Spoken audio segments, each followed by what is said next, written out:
ada artikel di Indonesia. Ini artikelnya ada rumah sakit BP Batam. Wah, Terapkan layanan kesehatan berbasis blockchain. Lihat tuh. Oke? Berbasis blockchain itu di Batam. kami adalah Bitcoin Goceng. Kami tidak perlu jelaskan lagi kami apa. Sudah berulang-ulang kali bahwa kami adalah channel yang membeli Bitcoin setiap hari dengan nominal Rp5.000 atau goceng. Dan tidak perlu jelaskan lagi kenapa kami membentuk private community. Alasannya sudah jelas bahwa kami tidak mengejar sesuatu yang tidak perlu dikejar. Iya, Seperti apa? seperti profit. Kaya, profit. Apalagi punya hal-hal yang berbau duniawi, asik.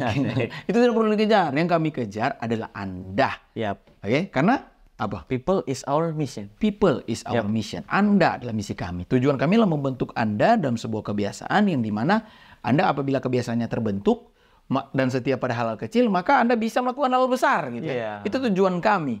Makanya kami membentuk private community. Karena kebiasaan yang baik akan terbentuk jika dalam pergaulan yang baik. Iya. Ya, begitu sebaliknya. Pergaulan yang buruk akan merusak kebiasaan yang baik. Gitu. Jadi makanya kami membentuk private community untuk Anda bisa discuss. Tapi sekali lagi, karena sudah 750 di konten sebelumnya ya, kami sudah spill bahwa hampir 1000 yang mendaftar atau 750-an orang yang mengisi form. Jadi kalau Anda yang tidak tertarik, ya nggak usah. Yep. Ya, tetapi kalau Anda tertarik, silakan isi form dan kembali lagi masukkan alasan yang tepat. Karena kembali lagi di 750 itu akan diseleksi. Bukan semuanya akan diterima minta maaf. Karena kami akan memilih alasan yang tepat. Karena alasannya aneh-aneh. Waduh, ya aneh-aneh ya. Jadi sudahlah, itu sudah berulang kami jelaskan. Dan sebentar ada orang komen lagi, oh jualan-jualan ya. Capek lah. Apapun yang dibuat akan dibilang jualan. Capek ya, apapun yang bilang akan jualan. Seperti begini. Kan kita sudah pernah bahas tentang blockchain. Ya, blockchain itu sangat berguna di banyak hal. Iya. Oke. Salah satu gunanya adalah di dunia kesehatan. Nah, tapi kembali lagi, kalau misalnya ada orang yang melihat lagi konten ini terus bilang, oh mereka promosi-promosi blockchain, ujung-ujungnya itu trading ya, trading. Pikirannya sempit sekali, cuma sampai di situ. Padahal dunia blockchain itu lebar. Luas, sangat. Teknologinya yang kita bahas ya, teknologi itu sangat penting sekali. Ini buat Bapak Ibu yang pertama kali datang di channel kita. Blockchain itu, contohnya bisa mengembang di sektor kesehatan. Di kesehatan misalnya di rumah sakit. Pernah nggak kalian ke rumah sakit terus ribet masalah administrasi? Pernah? Saya juga melihat banyak kasus-kasus soal itu. Iya. Yep. Apalagi si asuransi yang hijau itu ya, yang hijau, asuransi hijau. Itu, aduh, pendaftaran datanya tuh lumayan ribet, antrinya sulit.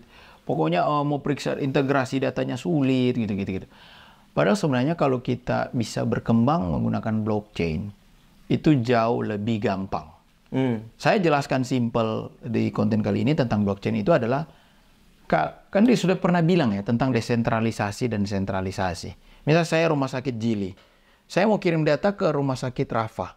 Karena sistemnya sekarang sentralisasi, data yang saya pakai bisa jadi nggak kebaca ke dia. Aplikasinya beda bisa jadi ya.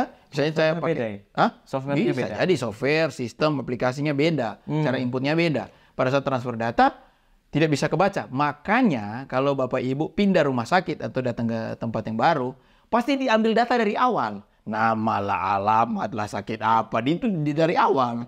Tidak langsung transfer. Nah kalau menggunakan desentralisasi sistem, Raf, itu tinggal transfer datanya.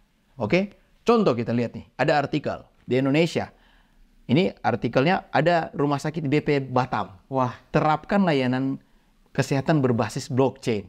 Lihat tuh, oke? Berbasis blockchain itu di Batam, oke? Nah, tapi kalau mau ditanya apa sih manfaat blockchain itu ya bagi sistem kesehatan? Nah, misalnya ini, saya mencatat beberapa hal ini manfaatnya. Pertama adalah manajemen rekam medis pasien. Jadi seperti yang saya bilang tadi, pasiennya dari rumah sakit Jili, semua data tentang dia kirim ke rumah sakit Rafa, tidak perlu ulang dari awal. Jangan kasihan tuh pasien semua meninggal, terus tinggal mati gini. Pasien ditanya, oh dia data apa, dia sakit apa, tanya terus sampai mati.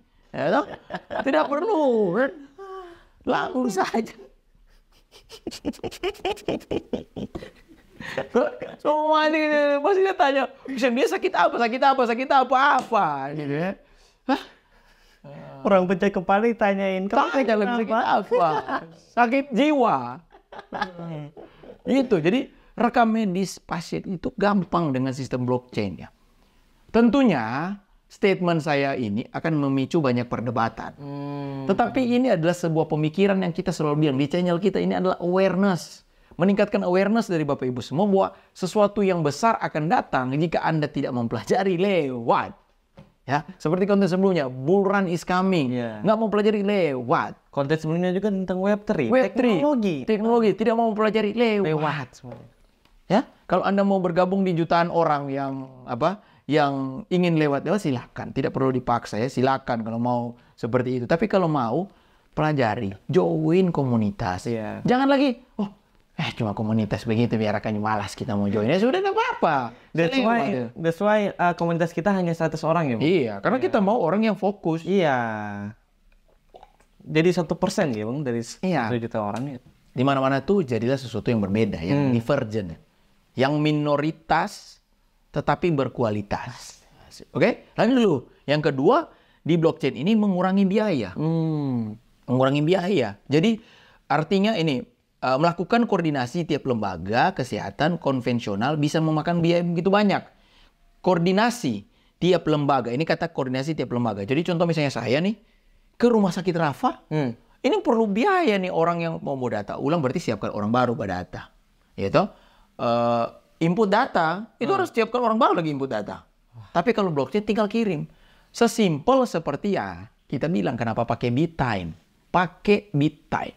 Kenapa? Karena misalnya dari exchange saya ke exchange Rafa tidak perlu langsung transfer aja. Iya kan? Iya. Sama, bayangkan kalau ke depannya bank kita menggunakan blockchain, sistem keuangan Indonesia kita menggunakan blockchain, tidak tuh biaya-biaya transfer antar bank, tidak ada tuh ribet-ribet seperti itu. Saya nggak menganggap bahwa apa yang sekarang itu kurang baik ya. Tapi yang saya gambarkan adalah pemikiran jika ke depannya bisa menganggap ini adalah sesuatu yang baik. Mungkin sekarang ada orang-orang konvensional memberikan, tapi kan begini, tapi begitu. Oke, sekarang. Tapi nanti lihat beberapa tahun ke depan. Sama seperti awal-awal mula sosmed masuk kan. Pasti inilah antikris lah, inilah itulah, iya kan. Awal-awal sosmed. Sekarang apa? Siapa yang tidak pakai sosmed? Tapi ibu-ibu di pasar semua pakai sosmed. Ya? Sama seperti ini. Jadi kalau ada teknologi baru dipelajari. Bukan ambil sisi negatifnya. Oke?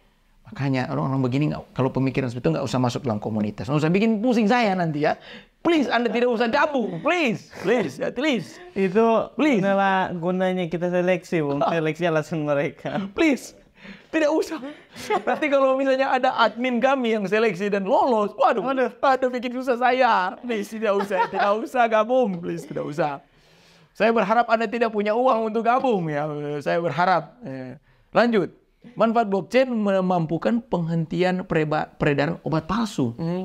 Jadi kalau kenapa ada penghentian obat palsu, nomor-nomornya terregistrasi dengan jelas. Sudah bilang kalau namanya nomor, serial number, data, sudah pasti kalau pakai desentralisasi sistem, aman tuh. Karena kita bisa double cross check. Saya sama kamu terbuka.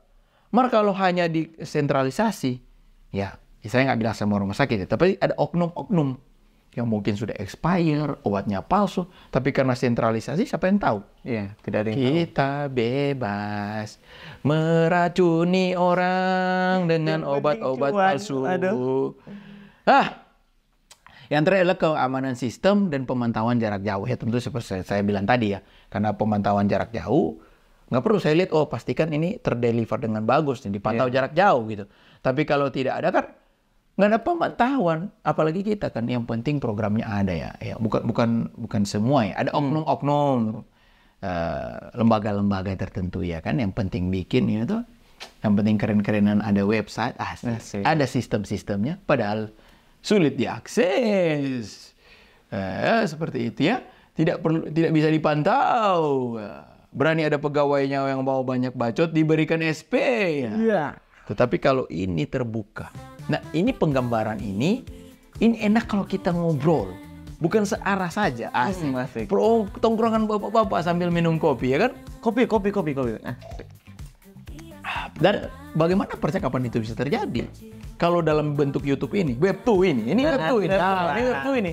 hanya web tuh, hanya single dari saya ke Anda. Bahkan bisa-bisa jadi take down juga. Iya. Tapi kalau dunia yang lebih luas, yang kita bisa dua arah, tektokan di private community misalnya. Nah, seperti itu. Banyak hal yang bisa kita kerjakan. Iya, betul sekali, Bung. Terakhir dari video ini, menutup dari video ini adalah Anda pakai B-Type. Jualan lagi ya? Tidak. Artinya, ini saya lebih spesifik lagi. Saya sudah bilang saya tidak mau fokus lagi kepada orang yang tidak mau gabung. Itu urusan Anda. Tapi Anda yang memang serius pengen gabung dan kedepannya ingin memang betul-betul sampai tahapan seleksi yang detail ya, sampai benar-benar registrasi, benar-benar bayar, benar-benar isi formnya. Kedepannya pakai exchange yang sama dengan kita, supaya apa yang kita diskusikan tuh relate. Iya. Ya kan? Kita relate. Jangan sampai ada hal yang kita diskusikan tidak relate dengan Anda. Karena, oh kok saya nggak ada ya gitu. Gitu ya. Saya kira seperti itu ya untuk konten kali ini. Tentang dunia exchange, dunia blockchain. Itu lebih luas, lebih lebar daripada pemikiran Anda semua yang berpikir, oh ini kripto ini, trading ini. Jauh ya.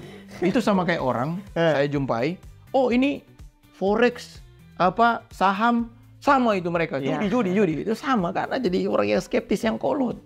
Ini jauh luas, ya. Pemahaman dan pembahasannya itu jauh luas. Ya. Oke, saya rasa seperti itu. See you in the next video. Masih minum kopi, Bung? See you on the next video. Bye-bye. Bye-bye.